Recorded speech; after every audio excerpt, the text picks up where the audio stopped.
To understand how any society functions, you must understand the relationship between the men and the women. Revolution is a serious thing, the most serious thing about a revolutionary life. When one commits oneself to the struggle, it must be for a lifetime. No march, movement, or agenda that defines manhood in the narrowest terms and seeks to make women lesser partners in this quest for equality can be considered a positive step. Feminism has to involve a consciousness of capitalism and racism and colonialism and post-colonialities and ability and more genders than we can even imagine, and more sexualities than we ever thought we could name. We have to talk about liberating minds as well as liberating society.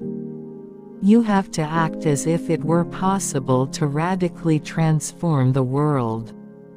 And you have to do it all the time. I believe in making contradictions productive, not in having to choose one side or the other side. As opposed to choosing either or, choosing both.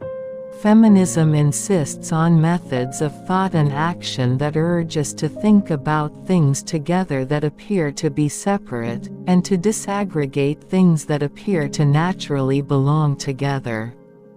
I often like to talk about feminism not as something that adheres to bodies, not as something grounded in gendered bodies, but as an approach, as a way of conceptualizing, as a methodology, as a guide to strategies for struggle.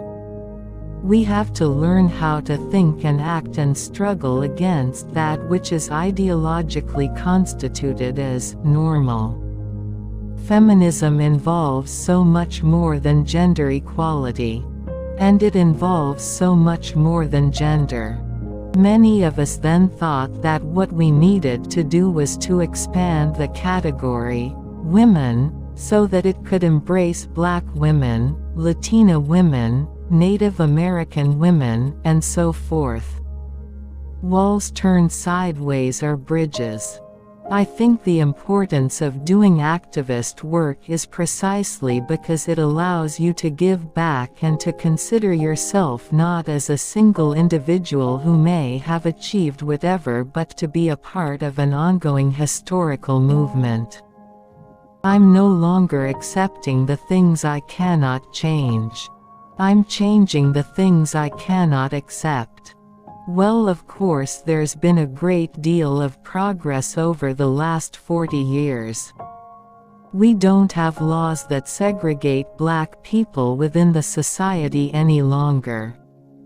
I decided to teach because I think that any person who studies philosophy has to be actively involved. It is important not only to have the awareness and to feel impelled to become involved, it's important that there be a forum out there to which one can relate, an organization, a movement. Progressive art can assist people to learn not only about the objective forces at work in the society in which they live, but also about the intensely social character of their interior lives. It is essential to resist the depiction of history as the work of heroic individuals in order for people today to recognize their potential agency as a part of an ever-expanding community of struggle. As older people, we have to learn how to take leadership from the youth. It is in collectivities that we find reservoirs of hope and optimism. Human beings cannot be willed and molded into non-existence. We must begin to create a revolutionary, multiracial women's movement that seriously addresses the main issues affecting poor and working-class women. Trans women have to fight to be included within the category, woman, in a way that is not dissimilar from the earlier struggles of Black women and women of color who were assigned the gender female at birth. I never tire of urging people to remember that it wasn't a single individual or two who created that movement, that, as a matter of fact, it was largely women within collective contexts, black women, poor black women who were maids, washerwomen, and cooks. The struggle against racism must be an ongoing theme of the anti-rape movement, which must not only defend women of color, but the many victims of the racist manipulation of the rape charge as well. As the violent face of sexism, the threat of rape will continue to exist as long as the overall oppression of women remains an essential crutch for capitalism.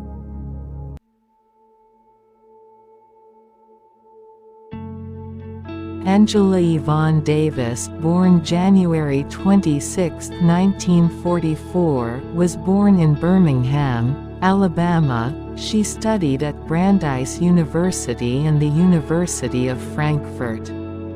Studying under the philosopher Herbert Marcuse, an adherent of the Frankfurt School, Davis became increasingly engaged in far-left politics.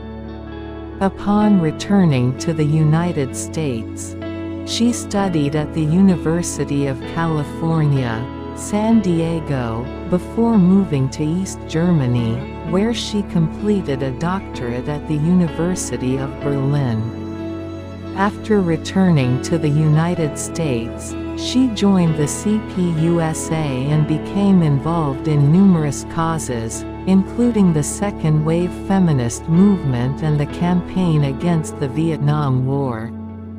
In 1969, she was hired as an assistant professor of philosophy at the University of California, Los Angeles, UCLA.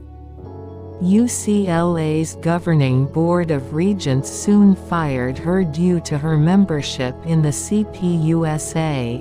After a court ruled the firing illegal, the university fired her for the use of inflammatory language. During the 1980s, Davis was twice the Communist Party's candidate for vice president. At the time, she also held the position of professor of ethnic studies at San Francisco State University.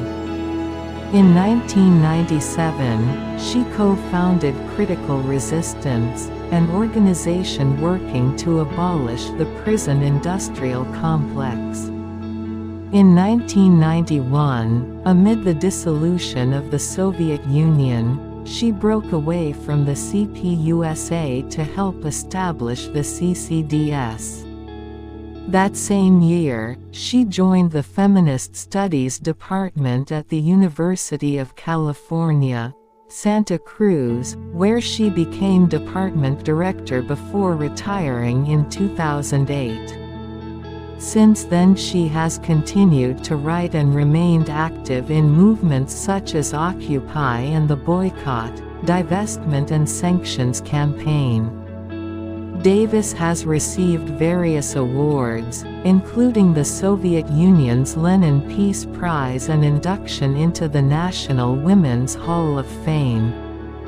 Having been accused of supporting political violence and for supporting the Soviet Union, she has been a controversial figure. In 2020, she was listed as the 1971 Woman of the Year in Time magazine's 100 Women of the Year edition, which selected iconic women over the 100 years since women's suffrage in the United States of America from 1920.